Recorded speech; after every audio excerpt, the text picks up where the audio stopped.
அனைவருக்கும் வணக்கம்.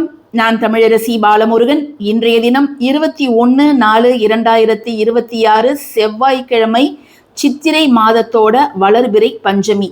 இன்னைக்கு செவ்வாய்க்கிழமை அப்படிங்கிறதால முருகர் வழிபாடு செய்கிறவங்க இன்னைக்கு தாராளமாக செய்யலாம். அதே போல பஞ்சமி வழிபாடு, வாராகி எண்ணெய் வழிபாடு செய்கிறவங்க தாராளமாக செய்யலாம். வீட்டில் வாராகி அம்மன் சிலை இருந்ததுன்னா நீங்க இன்னைக்கு வாராகி எண்ணெய்க்கு சில மங்கள பொருட்களால் அபிஷேகம் செய்து அவர்களை நன்றாக அலங்காரம் செய்து கொஞ்சம் பாலோ அல்லது உலர் திராட்சைகளோ அல்லது மாதுளம்பழமோ சர்க்கரை வள்ளி கிழங்கோ ஏதோ ஒரு நெய்வேத்தியம் அவர்களுக்கு வைத்து நாம் வழிபாடு செய்வது அப்படிங்கிறது நல்லது. ஒவ்வொரு மாத வளர்பிறை பஞ்சமியிலும் சரி, தேய்பிறை பஞ்சமியிலும் சரி, நாம் செய்ய வேண்டிய மிக முக்கியமான ஒரு தாந்திரிக வழிபாடு இந்த கற்பூரவள்ளி இலை வழிபாடு. நம்ம சேனல்ல 2 விதமான வழிபாடுகள் நம்ம இந்த இலையை வைத்து செய்யலாம் அப்படின்னு சொல்லியிருக்கிறோம். ஸோ நீங்கள் எந்த வழிபாடு இன்னைக்கு செய்கிறீங்களோ அதையே நீங்கள் தொடர்ந்து செய்யுங்க. கூடவே இந்த இலைகள் உங்களுக்கு கிடைச்சிதுன்னா நீங்கள் தாராளமாக இதையும் செய்யலாம். இதை எந்த நேரத்தில் செய்யணும் அப்படின்னு கேட்டிங்கன்னா, இன்று இரவு நீங்கள் தூங்க போகிறதுக்கு முன்பு இதை நீங்கள் செய்யலாம். இன்றைய தினம் பஞ்சமி திதியானது இன்று முழுக்க நிறைவாக இருக்கிறது. அதனால் நீங்கள் முடிஞ்சிடுச்சா பஞ்சமி திதி அப்படிங்கிற ஒரு கவலையெல்லாம் பட தேவையில்லை. தாராளமாக உங்களுக்கு 10 மணி ஆனாலும் செய்யலாம், 11 மணி ஆனாலும் செய்யலாம். ஆனால் இலையை மட்டும் நீங்கள் சூரியன் மறைவதற்கு முன்பு செடியிலிருந்து எடுத்துடுங்க. அதை மாதிரி எடுப்பதற்கு முன்பு நீங்கள் சர்வதோஷம் நசி நசி அப்படிங்கிறத சொல்லிட்டு அந்த இலையிலிருந்து அதை எடுத்து நீங்கள் செடியிலிருந்து எடுத்து நீங்கள் அதை பத்திரமா வச்சிடுங்க. ஒரு இலை கிடைத்தால் கூட போதும். நீங்கள் பெரிய கிளையெல்லாம் நீங்கள் ஒடிக்க தேவையில்லை, ஜஸ்ட் ஒரு இலை போதும். ஏதாவது ஒரு வழிபாடு இன்னைக்கு நீங்கள் இதில் செய்யலாம். இந்த விஷயங்கள் நீங்கள் வளர்பிறையிலையும் செய்யலாம், தேய்பிறையிலையும் செய்யலாம். வளர்பிறையில் செய்யும்பொழுது நமக்கு தேவையானவை நம்மிடம் சேரும். தேய்பிறையில் செய்யும்பொழுது நமக்கு தேவையில்லாதவை நம்மை விட்டு அகலும். குறிப்பாக தேய்பிறையில் செய்யும்பொழுது பணப்பிரச்சனை, வறுமை, கடன் சுமை, உடல் நல கோளாறு அல்லது உறவுகளுக்குள் இருக்கக்கூடிய சிக்கல், எதிரிகளோட தொல்லை, சூழ்ச்சி, மற்றவர்களோட பொறாமை பார்வை, கண் திருஷ்டி, வயிற்றெரிச்சல் இவையெல்லாம் நம்ம விட்டு போகும். அது மட்டும் இல்லாமல் எந்த விஷயத்தில் இருக்கக்கூடிய தடைகள் அகலும். தடைகள் அகன்று நமக்கு வெற்றிக்கான ஒரு தெளிவான பாதை தானாக உருவாகும். இன்னைக்கு வளர்பிறை பஞ்சமி அப்படிங்கிறதால இந்த கற்பூரவள்ளி இலை நீங்கள் எடுத்துக்கோங்க. எப்பொழுதும் போல் நம்ம செய்யக்கூடியது ஜஸ்ட் 5 இலையோ 1 இலையோ, ஒரு துண்டு பச்சை கற்பூரம், ஒரு கிராம்பு மொட்டோடு இருக்கணும். இதை நம்ம பொடி பொடியாக ஆக்கிட்டு உங்கள் பூஜை அறையில் இருந்து நீங்கள் இதை ஆரத்தியாக காமிச்சு வீடு முழுக்க இதை நீங்கள் காமிக்கலாம். காமிச்சு முடிச்சுட்டு ஹாலில் வச்சு இதை எரிஞ்சிக்கிட்டே இருக்கலாம். அல்லது இன்னும் கொஞ்சம் நீங்கள் பச்சை கற்பூரம் வச்சு இதை எரிய வைத்து அதற்கு முன்பு நீங்கள் அமர்ந்து உங்களுக்கு இருக்கக்கூடிய வேண்டுதல்களை இந்த சுடர்கிட்ட எரியுது இல்லையா, அந்த ஆரத்தி கிட்ட நீங்கள் தாராளமாக சொல்லலாம். இந்த விஷயங்கள் நீங்கள் தீட்டு காலங்களில் இருந்தாலும் செய்யலாம், இல்லாவிட்டாலும் செய்யலாம். ஒன்றும் தவறு கிடையாது. தீட்டாக இருந்ததுன்னா நீங்கள் பூஜை அறைக்கு மட்டும் போக வேணாம், மற்றபடி நீங்கள் வெளியில இருந்தே எல்லா இடத்துக்கும் நீங்கள் ஆரத்தி காமிக்கலாம். இந்த ஒரு வழிபாடு எல்லாருக்குமே தெரிஞ்சுது. ஆனால் இந்த வழிபாடு நான் போன மாதம் பஞ்சமியில் உங்கள் கூட ஷேர் பண்ணியிருந்தேன். அது நிறைய பேருக்கு தெரிவதற்கு வாய்ப்பில்லை. ஸோ அதற்காக நம்ம இதை திரும்ப உங்ககிட்ட நான் இதை சொல்கிறேன். ஒரு அகல் எடுத்துக்கோங்க. நன்றாக அதை சுத்தம் பண்ணிவிட்டு கழுவிட்டு, புது அகல் இருக்கணும்னு அவசியம் கிடையாது, பழைய அகலே இருக்கலாம். நன்றாக கழுவி சுத்தம் செய்து மஞ்சள் குங்குமம் வச்சிடுங்க. அதில் ஒரு நல்ல நிலையில் இருக்கக்கூடிய கற்பூரவள்ளி இலையை எடுத்துக்கோங்க. இந்த கற்பூரவள்ளி இலையோட தன்மைகளை பலமுறை நான் உங்ககிட்ட விரிவாக சொல்லியிருக்கிறேன். அப்படி ஒரு வாசனை, அப்படி ஒரு தன ஆகர்ஷணம், வசியத்தன்மை இதற்கு உண்டு. இந்த ஒரு இலைக்கிட்ட நம்ம மனசில் இருக்கக்கூடிய குறைகளை நாம் சொல்லலாம். சொல்லும் பட்சத்தில் அது அதை உட்வாங்கி கொள்ளும். நமக்கு இருக்கக்கூடிய பிரச்சனைகளை தீர்ப்பதற்கும் அது வழி செய்யும். சரிங்களா? ஸோ நம்ம இதில் ஒரு இலை நீங்கள் எடுத்துக்கோங்க.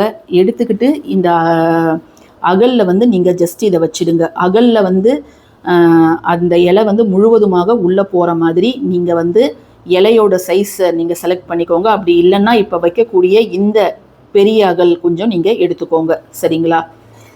இதை எடுத்துக்கிட்டு இதற்கு மேலே நீங்கள் முழுவதுமாக கல்லுப்பை நிரப்ப வேண்டும்.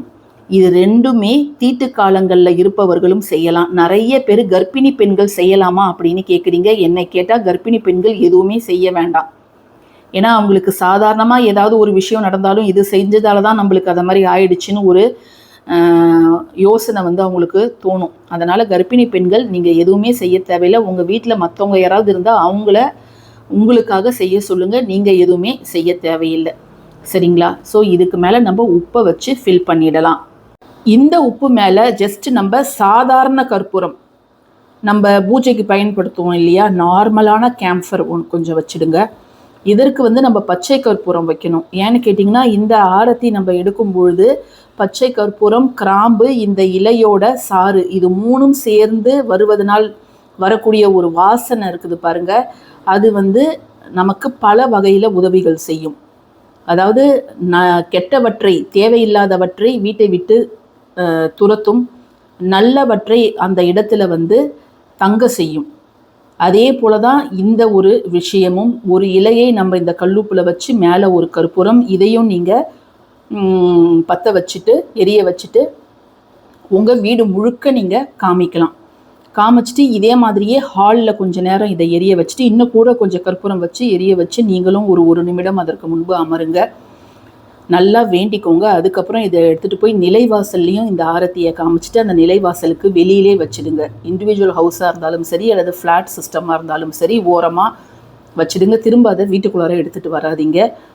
மறுநாள் காலையில் இந்த உப்பு, இந்த இலை எல்லாத்தையும் ஒரு கவரில் போட்டு நீங்கள் ஒரு கால்படாத இடத்துல டிஸ்போஸ் பண்ணிவிட்டு அதுக்கப்புறம் நீங்கள் குளிச்சிடுங்க.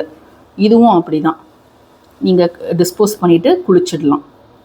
இதுக்கு வந்து பச்சை கற்பூரம் பயன்படுத்தணும், இதற்கு வந்து நார்மல் கற்பூரம் பயன்படுத்தணும். ஏதாவது ஒரு ஆரத்தி நீங்கள் எடுத்தீங்கனாலே போதுமானது. ஆனால் ரெண்டுக்குமே வந்து இந்த கற்பூரவள்ளி இலை அப்படிங்கிறது தேவை. இதை வந்து நம்ம எதுக்கு செய்கிறோம் அப்படின்னு கேட்டிங்கன்னா, நம்ம கிட்ட இருக்கக்கூடிய நல்ல குணங்கள் எல்லாம் மேலும் மேலும் வளரும். இந்த காலகட்டத்தில் வீட்டில் கெட்ட அதிர்வுகள் இருப்பதை காட்டிலும் அந்த வீட்டில் இருக்கக்கூடிய நபர்களோட மனசில் இருக்கக்கூடிய கோபம், எரிச்சல், சில பேர்லாம் எரிஞ்சு விழுவாங்க. சாதாரணமாக ஒரு கேள்வி கேட்டாலே லொல்லுன்னு விழுவாங்க நம்ம மேலே. ஒரு தனிவாலாம் பதிலே சொல்ல மாட்டாங்க. அவங்களுக்கு இருக்கிற பலவிதமான டென்ஷனை வீட்டில் இருக்கிறவங்க மேலே வந்து காமிப்பாங்க. அப்படி அந்த குணங்கள்லாம் அவங்களுக்கு மாறிடும். மாறாக அவங்க கிட்ட இருக்கக்கூடிய நல்ல குணங்கள் எல்லாம் மேலோங்கும். அதே போல தான் செல்வ செழிப்பு, பண வரவும் சரி, குடும்ப ஒற்றுமையும் சரி மேலோங்கும். நம்முடைய ஆரோக்கியம் மேலோங்கும். நம்முடைய மனது தெளிவாக இருக்கும். இந்த மனசில் இருக்கக்கூடிய குழப்பம், பயம், பதட்டம் இதெல்லாம் நம்மளை விட்டு போயிடும். நல்ல எண்ணங்கள், நல்ல சிந்தனைகள் வந்து இந்த வளர்பிறை பஞ்சமியில் நமக்கு மேலும் மேலும் வளரும். அதனால தான் நம்ம வந்து வளர்பிறையாக ஆனாலும் சரி, தேய்பிறை ஆனாலும் சரி இதை நம்ம தொடர்ந்து செய்கிறோம். உங்களுக்கு எந்த பஞ்சமியில் கிடைச்சாலும் இதை நீங்கள் தவற விடாதீங்க. ஒன்று இதை செய்யுங்க, இல்லைன்னா இந்த ஒரு வழிபாட்டை நீங்கள் தாராளமாக செய்யலாம். இதை நீங்கள் பண்ணும்போது நாம் உச்சரிக்க வேண்டிய ஒரு வரி மந்திரம் நான் போன தடவையே சொல்லியிருந்தேன். ஓம் மகாவாராகி பத்மபாதம் நமோஸ்துதே, ஓம் ஸ்ரீ மகாவாராகி பத்மபாதம் நமோஸ்துதே அப்படின்னு கூட நீங்கள் தாராளமாக உச்சரிக்கலாம் இது எரியும் பொழுது. சரிங்களா? இந்த பதிவு பிடிச்சிருந்ததுன்னா கட்டாயமாக லைக் பண்ணுங்கள், ஷேர் பண்ணுங்கள், நம்ம சேனலுக்கு சப்ஸ்கிரைப் பண்ணுங்கள். தேங்க்யூ ஃபார் வாட்சிங் திஸ் வீடியோ. நன்றி.